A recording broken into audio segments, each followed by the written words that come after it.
feel like English spelling is some kind of puzzle, but nobody ever gave you the instructions? Yeah, it trips up pretty much everyone.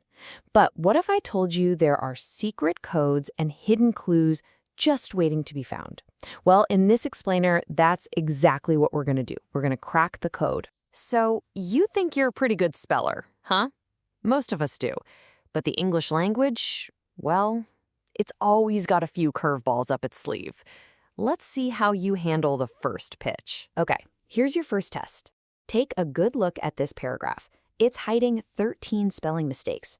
Go ahead, you can even pause the explainer if you want, and see how many you can spot. You ready? Let's dive in. All right, to master this game, we've got to understand the playing field.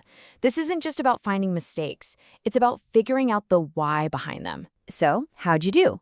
Check it out. We've got cloudy, day, zoo, way, car, all corrected. If you caught a bunch of these, you've already sniffed out the main culprit. See, most of these mistakes are about vowel sounds that can be spelled in a whole bunch of different ways.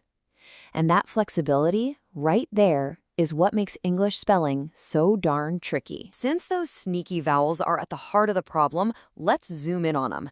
It's time to crack their code. And believe it or not, there are patterns. Okay, our first code-breaking tool has a fancy name, Vowel Digraph. Sounds complicated, I know, but it's super simple. It's just when two vowels team up to make one single sound. Think about the O in cloudy or the A in weighted. Getting a handle on these little teams is absolutely key. So let's test this out right now. You need to complete the word main-en. You hear that A sound, but how do you spell it? Is it AI or AY? Go ahead, lock in your answer. The answer is maintain with an AI. And here's the secret rule you just uncovered. That AI spelling for the A sound, it almost always shows up in the middle of a syllable. Boom, that's our first pattern unlocked. Let's go again right away. How about the word dil? Same sound, different word. So which one is it this time? A or A? You got it. It's delay with an A. And this reveals the other half of the code. You use A when the sound comes at the end of a word or a syllable. See, it's not totally random. There's a logic hiding in there. And this whole pattern spotting superpower works for more than just vowels. Think about word endings. Have you ever paused wondering if a word ends in or?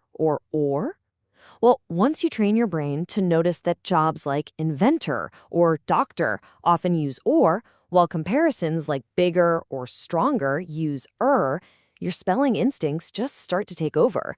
It becomes automatic. Okay, you're getting good at patterns, but are you ready for the next level?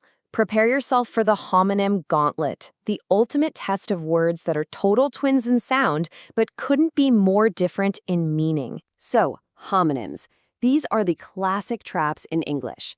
They sound exactly the same, but they're spelled differently and mean completely different things. The only way to get them right is to pay attention to the context. Let's run the gauntlet. First up, lifting the Volkswagen was quite a... Now, is that spelled F-E-T or F-E-A-T? The whole clue is in the sentence. What makes sense here? And the answer is feat, F-E-A-T. An achievement, something that takes courage or skill.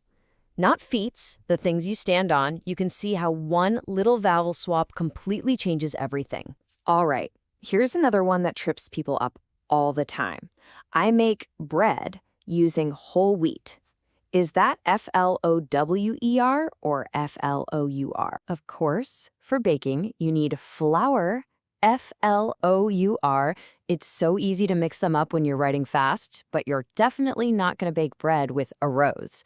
Knowing the difference is everything. Okay, we've tackled tricky vowels and sound-alikes, but what about those monster words? The ones that are super long and intimidating? For those, you're going to need a secret weapon. And here it is. The absolute best way to handle a long word is to stop seeing it as one giant, scary thing. Instead, see it for what it really is, just a chain of smaller, much easier bite-sized pieces. We call them syllables, and they make big words simple. Seriously, this one trick changes the whole game. Look at a word like entertainment. It seems impossible. But now look at it broken down. Entertainment. You know how to spell each of those little chunks. Or look at appointment. Or carpenter. All of a sudden, you're not spelling one giant scary word anymore. You're just spelling a few easy ones in a row. And with that final tool in your belt, you've pretty much completed the challenge. You are now officially equipped with a whole new way of thinking about how to spell in English. So what are the big takeaways? First, stay flexible. Know that one sound can be spelled different ways. Second, train your brain to spot patterns, to just know what looks right. And how do you do that? It's simple. You read a lot and you write a lot. Not just for fun, but paying attention. Noticing the very patterns, the word endings, and the syllables we've been talking about. That is how you build true spelling intuition. Which really just leaves us with one final question. After peeling back the layers, after seeing the hidden rules and the confusing exceptions, what do you think? Is the English language beautifully complex, or was it just designed to be tricky? Something to chew on. Thanks for joining.